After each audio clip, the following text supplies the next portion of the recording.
Small arms fire started coming from this direction.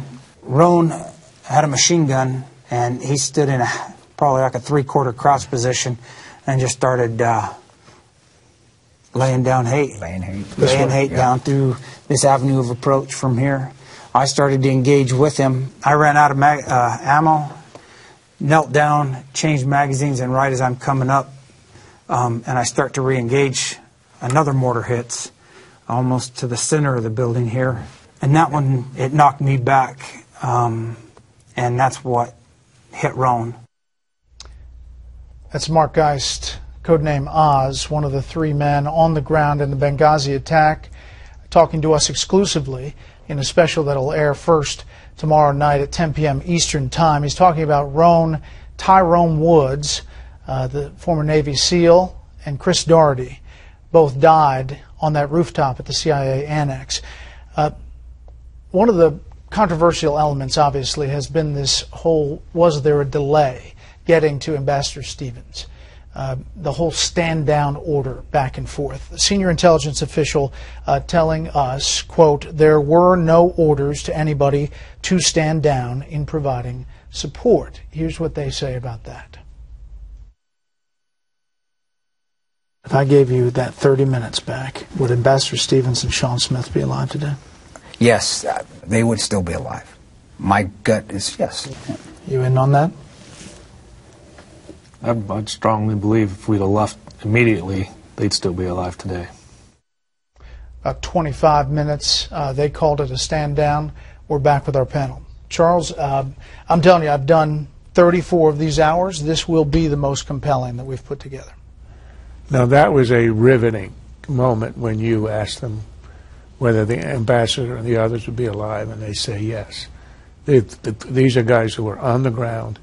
The one you were talking to said 3 times he'd been told to wait, and as a result there was a half-hour delay. The question I have when I watch this is, why is it only you? Why is it only Fox? This is an amazing story.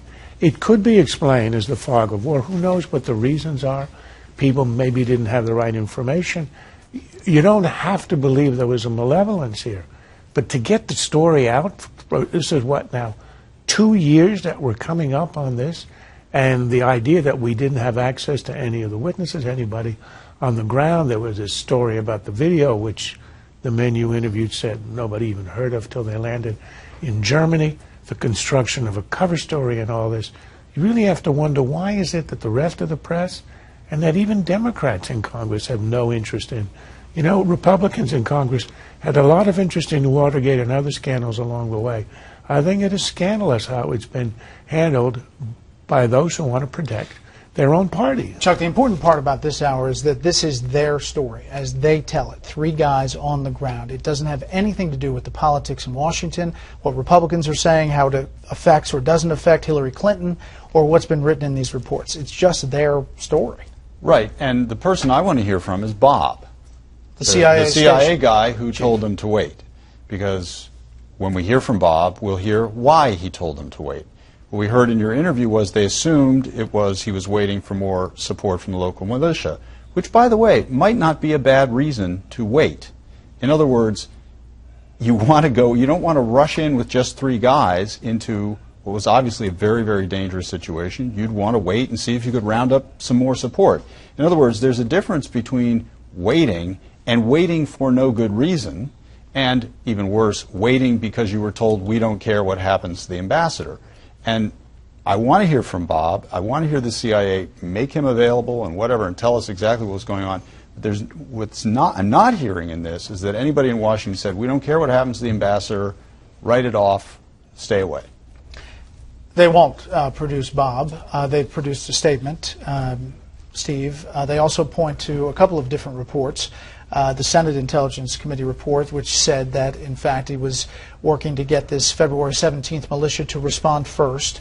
And they are also pointing to the House Intelligence Committee, which is run by Republicans, hasn't put out an official report yet, but there was some kind of voice vote there on this.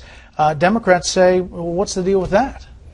Yeah, well, I think it's a fair question. I don't think there were many Republicans who were present for that voice vote, but certainly the report that is being produced under the auspices of Mike Rogers' committee says that there was no stand-down order, and they talked to these folks. It'll be interesting to see if they make available not just the transcripts of their interviews with these folks, but the transcript of their interview with Bob, and as available as widely as possible. I mean, I don't think we should be looking at serious redactions. This is now going to be out. These people are telling their stories. As you point out, these are not people with a political axe to grind. The name of the book is 13 Hours because what they do is they describe what happened on the ground. They're not in them taking political shots. They want to tell what they saw, they witnessed in their own eyes. I think they seem tremendously credible, certainly in talking to people who have known them and have dealt with them in the past. They vouch for their credibility, and I think that was a pretty powerful segment of the interview that we just saw. Yeah, and there's much more to that. The book is coming out next week, 13 Hours, What Really Happened at Benghazi, by Mitchell Zukoff and these security folks, the CIA contractors. There are two others we should point out, a part of this team, and obviously Tyrone Woods was a part of the team. He died on that mortar firing, and as did Chris Doherty. Does it change the dynamic heading into this House Intelligence Select Committee on Benghazi? Yes, I think it does, because I think there's something so compelling about what they say that you immediately want to hear what Bob has to say. You want to hear if there is another side of the story. You want to hear why. You want to hear what was their thinking. And then you want to hear what were their superiors saying. And that comes later. You start with what happened on the ground and you work up. I think it could lead to a systematic inquiry. We have a committee, of course, looking into this under Gowdy, Representative Gowdy. And I think all of this is going to put together a mosaic that will be rather compelling when it all comes out, probably in the middle of next year.